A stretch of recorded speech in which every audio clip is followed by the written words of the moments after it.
What is up, fellow simps? Today we are talking about boobs and bills, dollars and double D's, and riches and racks. We are of course covering a extremely objective list of the top 10 waifus in Yu-Gi-Oh! Now I'm aware there are many amazing waifus, and so if your favorite isn't on the list, let me know in the comments down below. But of course I tried, I compiled my very own list, and now I want to hear your thoughts. So first, some honorable mentions. We have Tour Guide from the Underworld, Sky Striker Ace Ray, and Summon Sorceress. While I enjoy these cards thoroughly, they're so new that I'm not sure if they will end up having a place in, the broader Yu-Gi-Oh! History. Now, I'm aware Tour Guide is pretty old by now. It's just quite hard to see if they will stand the test of time. Finally, I also want to give a shout out to Witch of the Black Forest and Dark Elf. While they are super cool, I can't really think of any major high rarity chase variant of them immediately. If there is, let me know. Again, this is very off the top of my head. And of course, the final honorable mention is Diane Kido. She's so beyond everything we have, we can't even put her in a list. So now, onto the objective waifu tier list. Cards you want to collect and of course invest, because all of these are stonks, but no, none of this is financial advice. On number 10 we have Toon Mermaid. This is not me just simping for toons as I always am, this is just objective data. Toon Mermaid is the female face of the Toon archetype. It is a beloved Pegasus card and it is an ultra rare in Magic Ruler, and so it basically has to be part of every Toon collection. It's also a female at the same time, and so I put it on this list. Also, yes, I do want to make a top 10 husbando list as well, but that will be for later. Number 9 we have Magician of Fate. If you are a GOAT player, you know this card. This card is absolutely broken, and for the longest time, if you were playing Yu-Gi-Oh! Competitively, you had to run it. So from that perspective, if you are an old school player, you already know her. You're a GOAT player, you already know her. You are a OG Yu-Gi-Oh! Fan, you also already know her.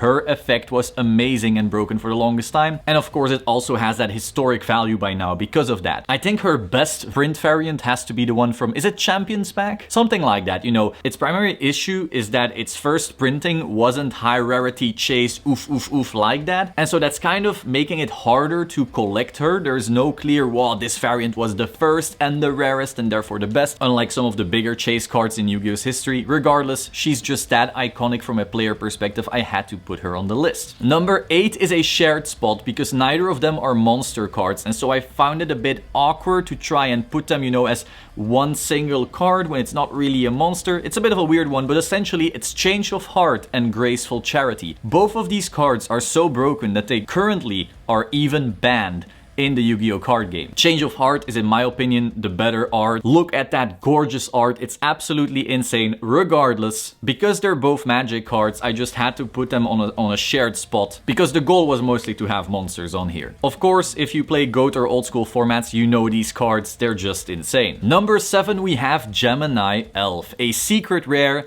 a chase card, a hot card, also 1900 attack, which back in the day could actually matter, beat over that nasty mechanical chaser and so forth. And again, it's a card from the old eras and a secret that was, relatively hard to pull compared to supers, rares and so forth. Number 6, Magi Magi Magician Girl. Now, this is the one where I'm gonna break my rule of not trying to include too much modern because we don't really know how they will stack up in Yu-Gi-Oh's history. This one breaks all those laws. The amount of people currently waiting for an English printing of this card is mind-blowing. She just had to be on the list. She just has to be. Not higher, because again, do we have iconic anime value back in the day kind of stuff? Do we have a high rarity printing that we're chasing in English? No.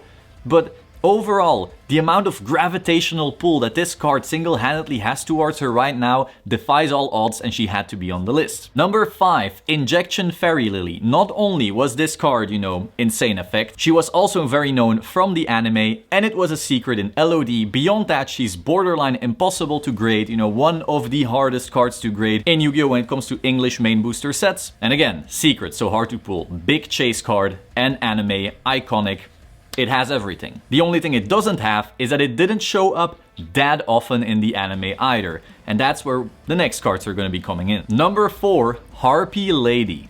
Now, I will say its biggest challenge on this list is that its first printing was just a common, and afterwards we didn't really get any major chase for this card in terms of collecting. So while for collectors, Harpy Lady as a card herself isn't the biggest deal, a lot of people did grow up loving this card. Harpy Lady, using her. Some people find her hot or whatever. She also had multiple arts, one where she was censored and the other one she wasn't. Overall, when people think of female old Yu-Gi-Oh card, this is one of the first ones they consider. Number 3, Mystical Elf. Now this one had to be on the list. This is basically Yugi's female iconic card before he got Dark Magician Girl. She would show up in Duel Monsters very often. She would suddenly get broken effects that were never printed on this card. It is a super rare in Legend of Blue Eyes, our very first set, so that adds even more of that nostalgia towards her, that iconic nature. And again, because it's a super, it also wasn't the easiest to pull either. And for that reason, all of that compounded on top of each other, she had to be in the top 3. Number 2, I am not just simping for Duel Monsters, because this is Elemental Hero Burstinatrix. This monster was summoned so many goddamn times in the GX anime, it's absolutely insane. Allegedly, she's also mega hot. She's part of the hero archetype, which is a fan favorite. What's there not to love? And essentially, the one thing that's not there to love is, once again, her first printings were not mega chase rare kinds of stuff. You know, you have your hero collection thing where she's a secret, but again, that stuff isn't that rare. I guess the rarest thing would be the Mattel promos, but is that a real release? Yeah, but you know, it's a bit of an odd one. Not many people love that rarity either. And so it's weird. It's not like you can buy a Yu-Gi-Oh! GX box and pull an amazingly rare Elemental Hero Burstinatrix. That just doesn't exist. So you have to look towards these weird outside products, whether it's that hero collection where she's a secret or whether it's the Mattel promos. And both of those are really cool cards, by the way. But there's no clear winning variant of I'm gonna chase this specific card. Regardless, hero archetype, Yu-Gi-Oh! GX anime, Jaden constantly summoned her. She's got a lot of things going for her. However, she could never win against the number 1 pro simpery, the card that gets a category of her own, Dark Magician Girl. Now I know, we all predicted this. She's right there. Everyone knows Dark Magician Girl. I'm sorry.